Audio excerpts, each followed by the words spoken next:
warahmatullahi wabarakatuh.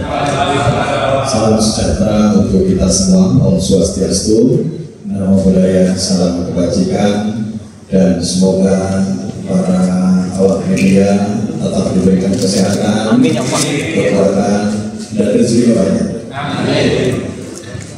Saya hanya baru bisa mendoakan. Yang dapat tadi obrol nanti kita ngobrol. Temanya menarik karena kita menjelang memperingati Hari Kemerdekaan Indonesia yang ke-80. Tentu usia 80, usia yang sudah cukup matang, dengan target bahwa 100 tahun Indonesia merdeka, kita menuju Indonesia Emas. Indonesia Emas itu adalah Indonesia yang masyarakatnya sejahtera, adil, dan merata. Jadi kita juga harus menerjemahkan apa sih sebetulnya tujuan Indonesia Emas, supaya juga bukan hanya slogan, bukan hanya tagline, bukan hanya penyemangat, tetapi adalah realitas yang memang ini menjadi tujuan bangsa dan negara kita, tujuan seluruh rakyat Indonesia. Bahwasanya kalau kita belajar dari negara-negara yang sudah merdeka lebih awal, ada contoh merdeka yang sudah 200 tahun, 100 tahun, tapi kemudian ada yang maju, ada yang juga tetap dalam status negara berkembang bangsa. Ini yang juga harus menjadi pembelajaran bangsa kita, karena harus ada fondasi, harus ada landasan. Saya setuju bahwa landasan utama atau fondasi utama di dalam menuju Indonesia yang lebih adil, lebih maju, lebih sejahtera sesuai dengan cita-cita kemerdekaan adalah semangat dan landasan atas etika, moral, dan kemampuan sumber daya manusia. Karena inilah memang ukuran utama. Ada banyak negara tidak memiliki potensi sumber daya alam yang luas, yang besar, tapi mereka bisa maju. Jepang misalnya. Jepang itu kecil negaranya, masyarakatnya cukup besar, karena kurang lebih sekitar 80 juta.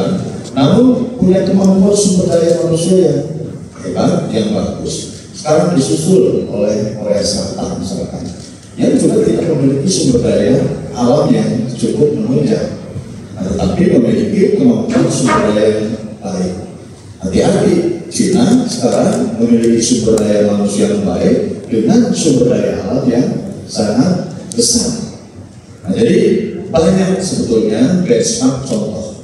Nah, kenapa kita harus juga memperkuat dari sisi kemampuan etika moral dan terutama sikap nasionalisme, patriotisme, karena kita juga harus banyak nengok ke belakang.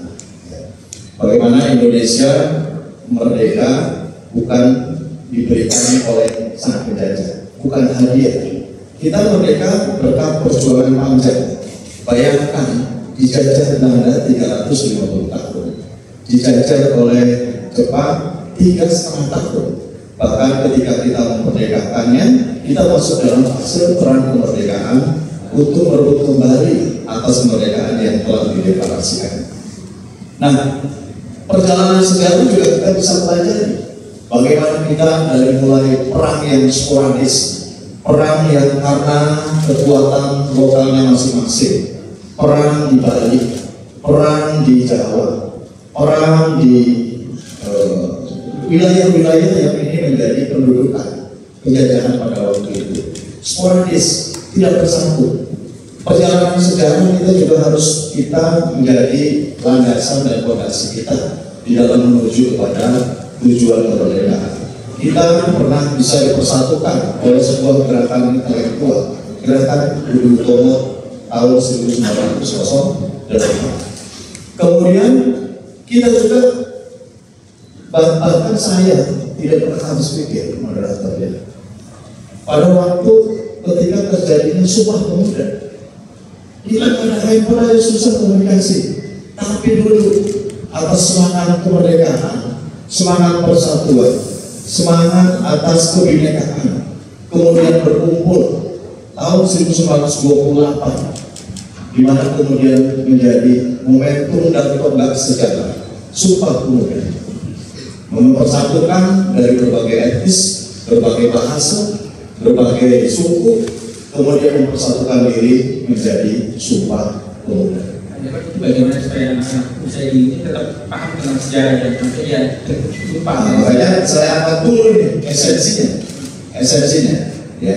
Dalam era yang dulu jauh dari sistem komunikasi yang baik, kita bisa berkumpul, apalagi sekarang yang komunikasinya dengan sangat mudah. Nah, tentu perjalanan gerakan intelektual 1908 ke 1928, kemudian pada akhirnya kita menemukan momentum 17 Agustus 1945, ini juga dinamikanya luar biasa. Anak-anak muda yang kemudian mendorong para pemimpin kita untuk segera memerdekakan. Bahkan untuk menjadi negara merdeka, itu pun menjadi perdebatan panjang. Apakah kita mau negara kerajaan? Apakah kita mau menjadi negara republik seperti saat ini? Itu juga pembicaraan. Siapa nanti yang menjadi pemimpin? Bagaimana sistem yang harus dianut? Artinya, ketika kita kemudian merdeka dan sampai hari ini kita berada dalam sebuah kemapanan berpolitik, kemapanan dalam berbagai aspek sosial, keamanan, pertahanan. Tentu ini adalah sejarah panjang yang menurut saya kewajiban generasi selanjutnya adalah bagaimana mempertahankan kemapanan ini. Nah, oleh karenanya ini yang harus terus dikobarkan. Dan Suruh Mulia hari ini, koordinator wartawan parlemen hari ini mengangkat semangat dan spirit untuk menjelang ulang tahun kemerdekaan yang ke-80 ini, mengangkat tema yang cukup menurut saya ini di luar dugaan saya. Biasanya politik semua yang dianut oleh wartawan DPR politik biasanya. Tapi sekarang sepertinya kembali kepada jalan yang benar, yaitu menanamkan semangat kemerdekaan dari usia dini. Luar biasa ini. Pasti idenya ide yang brilian. Karena apa? Ini modal dasar. Bagaimana semangat tidak akan tumbuh begitu saja. Spirit nasionalisme tidak akan tumbuh begitu saja. Saya misalkan sekarang usia saya mungkin sudah tergolong menjelang kategori usia yang lebih tua. Ada kaum milenial, ada kaum kolonial. Mungkin saya sudah kaum kolonial gitu ya. Nah, bagaimana cara? Ya tentu ini yang harus dilakukan oleh negara. Nggak bisa dilakukan oleh sendiri-sendiri, kelompok per kelompok, tapi harus dilakukan oleh negara.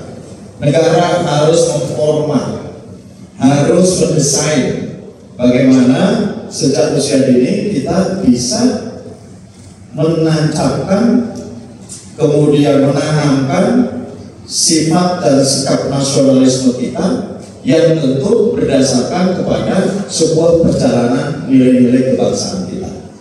Nah, kalau di MPR sudah ada programnya, namanya 4 pilar MPR. Itu kami lakukan oleh seluruh anggota MPR. Anggota MPR itu terdiri dari anggota DPR dan anggota DPD. Itu yang dilakukan. Apa saja? Ya tentu 4 instrumen penting. Kalau saya dulu merasa sampai hari ini yang selalu teringat dalam pemikiran saya adalah pelajaran PMP, Pendidikan Moral Pancasila. Ada lagi pelajaran sejarah bangsa. Ada lagi, belum lagi momentum pada setiap hari besar negara itu diperingati dengan sangat seksama. Ini sebetulnya cara-cara negara. Dan insya Allah saya kira pemerintahan Presiden Prabowo Subianto akan terus menggelorakan, menanamkan sikap patriotisme dan nasionalisme. Ini tergambar. Kenapa kemudian berdiri ataupun didirikan operasi Desa Merah Putih misalkan? Karena tadi saya singgung operasi Desa Merah Putih, maka ini sebetulnya dalam rangka menanamkan kembali ekonomi yang bersifat gotong royong, ekonomi kebersamaan. Dengan cara ini tentu kita juga bisa melakukan refleksi bahwa memang ekonomi yang diamanahkan oleh konstitusi, oleh para founding father kita adalah ekonomi yang berasaskan kekeluargaan, kebersamaan. Jadi harus juga didefinisikan, kekeluargaan itu bukan ekonomi yang dibangun oleh keluarga, itu bisa konglomerasi nantinya. Tapi kekeluargaan itu ya ekonomi kebersamaan, ekonomi gotong royong. Nah ini juga salah satu. Ya. Salah duanya juga bagaimana tingkat kepedulian pemerintah misalkan untuk bisa membangun generasi yang unggul ke depan melalui makan bergizi gratis. Artinya ini adalah sebuah cara yang dimulai yang merupakan amanah kemerdekaan yang tentu ini adalah jangkauan yang masa depan yang ini juga membangun spirit kebersamaan tadi. Kemudian pada sisi lain tentu dengan berdirinya misalkan badan apa namanya Pancasila itu BPIP, ya. Badan Pembinaan Ideologi Pancasila. Ya tentu ini adalah cara negara. Sekali lagi kalau di MPR bagaimana kita juga memperkuat dengan 4 pilarnya Pancasila. Jangan-jangan ada kawan-kawan yang lupa dengan Pancasila. Yang kedua, Undang-Undang Dasar 1945 dijalankan secara konsisten. Letter law. Sehingga juga dalam amandemen keempat ada juga badan ataupun ada lembaga negara yaitu Mahkamah Konstitusi. Untuk apa? Untuk menguji pada setiap undang-undang turunan supaya tidak menyimpang dari Undang-Undang Dasar 1945. Karena apa? Inilah yang bisa mengguidance, yang bisa memandu bahwa negara ini ajak tetap berdasarkan amanah kemerdekaan Republik Indonesia. Kemudian ada Bhinneka Tunggal Ika yang kita juga harus tetap menyadari, harus konsisten dan berpegang teguh bahwa sesungguhnya kita lahir dari berbagai suku, agama, ras, pulau-pulau, jumlah pulaunya 17.560. Percaya nggak? Jangan percaya itu sendiri. Kemudian berbagai bahasa disatukan dalam sebuah semangat Bhinneka Tunggal Ika.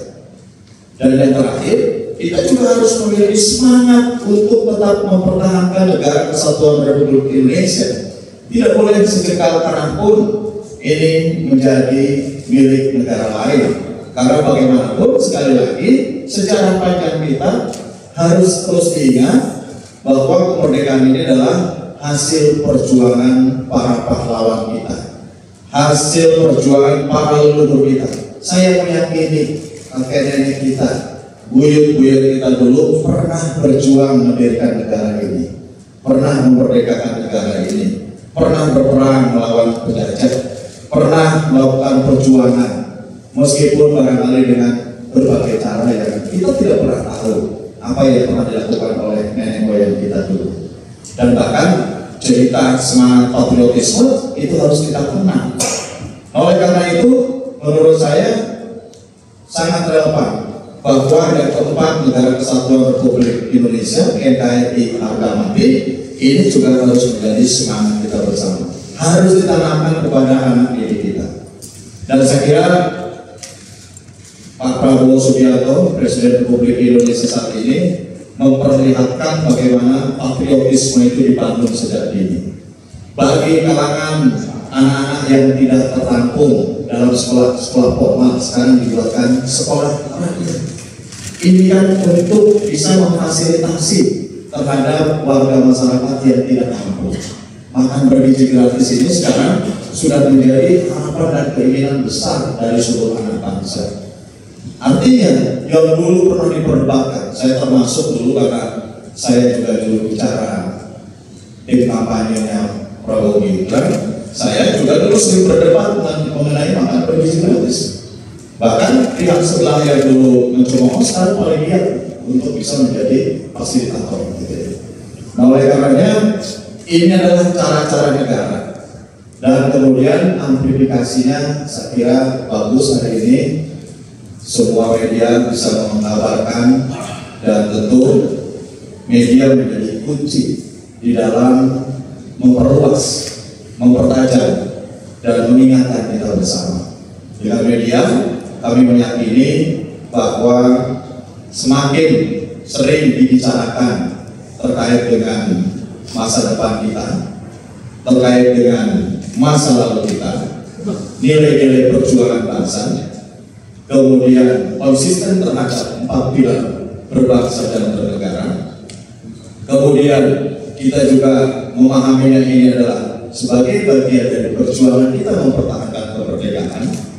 Kita sebagai anak bangsa menjadi kewajiban untuk bisa meraih Indonesia yang lebih baik ke depan. Ini adalah nilai-nilai yang harus kita bangun di tengah disrupsi informasi, keterbukaan yang tanpa batas.